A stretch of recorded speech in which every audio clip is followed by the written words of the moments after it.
We return now to our top story this hour. The Deputy Foreign Affairs Minister, Fatima Hajaig, is being taken to the Human Rights Commission. This after it emerged she made anti-Semitic comments at a public rally in Lenasia last month.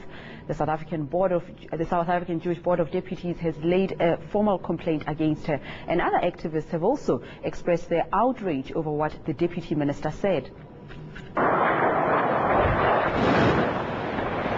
It was in the middle of the Gaza crisis, at a pro-Palestinian rally similar to this one, that Deputy Foreign Affairs Minister Fatima Hajaig said this.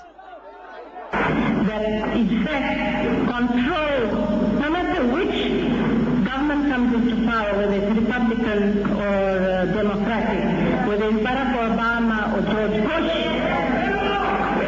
it seems to be the same.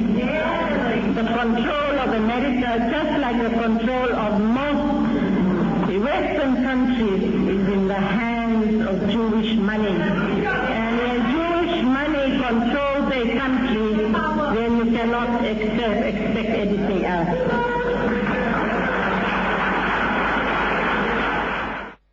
The South African Jewish Board of Deputies has laid a complaint with the Human Rights Commission and say Hajaig's comments are an embarrassment to South Africa.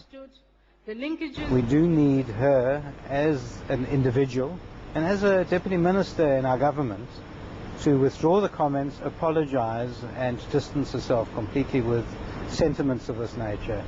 It's impossible to carry on that basis, that you have a deputy minister in our government sprouting racism and anti-Semitic comments like she's done. Non-Jewish activists are equally outraged.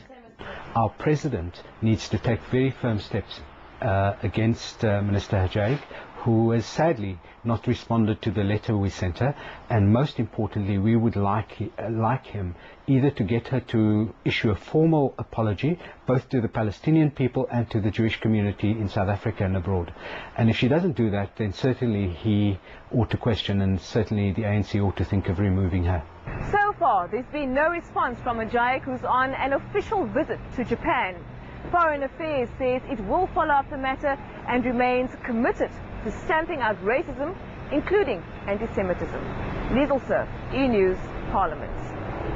Well, Zev Kengrel is the national chairperson of the South African Jewish Board of Deputies, and he joins us now. A very good evening and welcome. Do you think the South African government is anti-Semitic, or was the minister expressing her privately held views?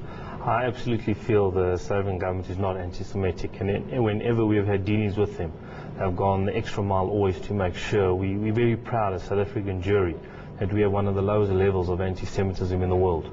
And we'll try everything in our power to keep it that way, and government has always given us a commitment and has always done everything in their power to make sure that the levels of anti-Semitism in this country have kept an absolutely bare minimum.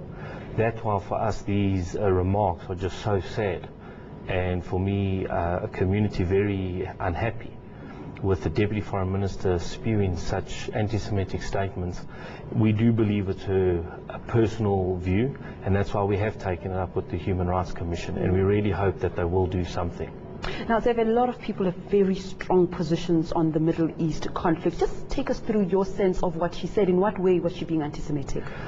I think whatever you believe in the Middle East, it's fine, you know, and there is certain lines. And when you're starting to tell the world and a rally full of Kasarti people that the world's money is controlled by Jews and whatever it is, that starts ringing bells of the Nazis. That's what the Nazis started doing. A lot of stereotyping. Absolutely, sir. It's absolutely incorrect. It's totally incorrect. It's not the case, and it's starting to create the scapegoat thing where the Jews have been persecuted for centuries over the money, holding the money and all that, and it's incorrect and it's inflammatory, and it creates a sense of not only anti-Semitism but a lack of tolerance and bigotry and racism in a country of South Africa where we're doing everything in our powers for these ugly things not to rear their heads in our society.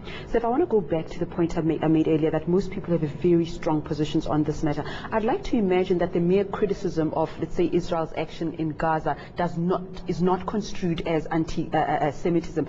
Do you think that there is a clear line between the expression of one's opinions on the conflict and being anti-Semitic? Yes, I do believe so. And I mean, her speech, if you listen to that night, she made some very ugly remarks towards Israel. There were ugly remarks towards Zionists. There was a lot of that, and we're not going for that. We're not going. We believe this when she started talking about the Jews controlling the money of the world.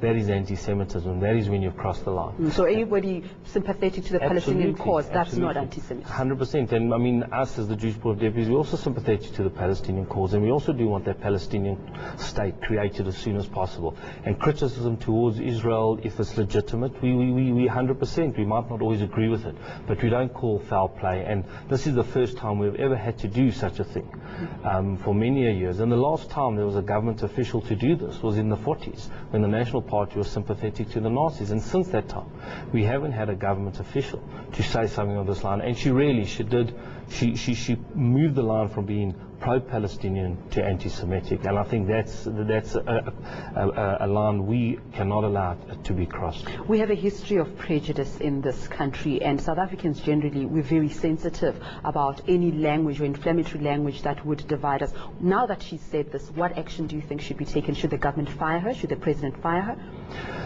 We're not part of government, and government must decide what they feel is fit for them to do. We do want an apology, and we want actually the Human Rights Commission, who we believe is impartial, set up by government to handle these specific things, to make recommendations to her and to government and to the South African people what should happen from here. And has this conflict, do you think, polarized the Jewish and Muslim community in South Africa, or have you seen a robust exchange in an issue that both sides obviously have very strong views on? It's funny, Reverend Frank Chakani said it, that we actually are a victim of the conflict there. In South Africa, we're all working so hard to live together. We've got incredible tolerance and understanding. And the minute that conflict starts heating up, all of a sudden people start taking sides, people start getting into their camps. And we need to make sure that doesn't happen. We're an exceptional people in South Africa. We have come through some of the biggest hardships. People say we're the miracle nation. We're the miracle nation because every individual South Africa has made a decision to live amongst each other. And we will do everything as the Board of Deputies, as the Jewish Board of Deputies of South Africa. We'll do everything in our power to make sure it doesn't spill over. And that's why we will always have our door open, and we always believe in robust discussions. And as South Africans, we know the only way to get any conflict resolved is around the table, to respect each other, listen to each other's differences. You can agree to disagree, but respect and talk to each other. And the general public's reaction to this conflict? It varies, and I think it varies to which quarters. I think there's a lot of misrepresentation, but I think there aren't many people who are not sympathetic to the Palestinians. It's horrible what's happening to them, and I don't think there's a person who can't feel the sadness that's what's happening to them. And I think most people are very sympathetic to the Israelis who've had to live under a continuous barrage of missiles and rockets for many years to come. So we will do everything in our power for that conflict. As South Africans, we need that conflict to be resolved so we can move on and build our wonderful nation. Zev, thank you very much for coming through this evening. That was Zev Krengel, who is the National Chairperson of the South African Jewish Board of Deputies.